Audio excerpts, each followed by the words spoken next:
Mainly আমি cricket বোর্ডকে represent করতে এসেছি এখানে। ক্রিকেট বোর্ডের পক্ষ থেকে শুভেচ্ছা অভিনন্দন জানিয়েছি ক্রীড়ামন্ত্রীকে।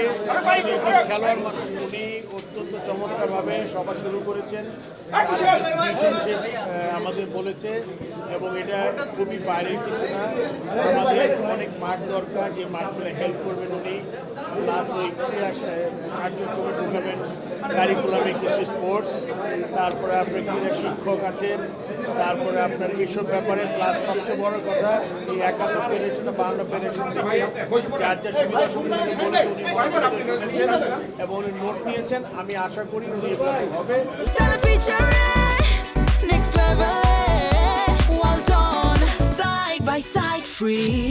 আমি আমার মন থেকে বলেছি যে প্রথম তো বললাম অভিনন্দন জানিয়েছি ক্রিকেট বোর্ড থেকে, সেকেন্ড বলেছি যে আমাদের এই ধরনের মিটিং আরও ছোট পরিসরে পাঁচটা ফেডারেশন যদি নিয়ে করে তাহলে আমরা আরও বিস্তারিত আলোচনা করতে পারবো, যেটা আমাদের জন্য সবার জন্য ভালো। কোন আলাদা আলাদা আমরা দেখা করতে পারি, বাট আমাদের যেটা বলেছি আমি যে আমাদের যেই কর্ম পরিকল্পনা আছে ওনার সাথে যদি একসাথে অ্যালাইন হয় তাহলে আমাদের সুবিধা। এই জন্য আমি বলেছি যে আমরা আপনার সাথে আরও আপনি 4-5টা করে যদি ফেডারেশন বলেন তাহলে আমাদের জন্য আরও বিস্তারিত আলোচনা করা সম্ভব, কারণ আপনি জানেন অলরেডি 3 ঘন্টার মতো হয়েছে আজকে মিটিং। আজকে এরকম একটা স্কোপ ছিল না, এত সব ফেডারেশনগুলো বলতো তাহলে আমার মনে হয় আরও 4 ঘন্টা ইত্যাদি চলে যেত।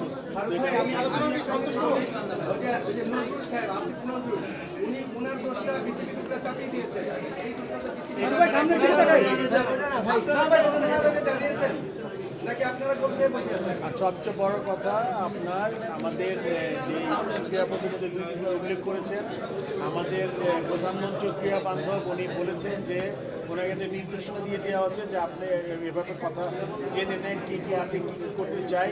আর আপনার হেডিং আজকে দেখেছেন তো, ক্রীড়া হতে পারে পরিবারের ভরসা, পেশা হিসেবে ক্রীড়া হতে পারে ভরসা। আপনি দেখেছেন এটা হেডিংটা কী ছিল, সেটা দিয়ে বুঝতে পারি যে তারা চায় যে প্লেয়াররা যাতে কনস্ট্রাকটিভ কিছু করতে পারে এবং বেতন কাঠামোর মধ্যে আনতে চায় সব ফেডারেশন টপ প্লেয়ারদের। অনেকগুলো জিনিস আলাপ হয়েছে, আপনি পেয়ে যাবেন।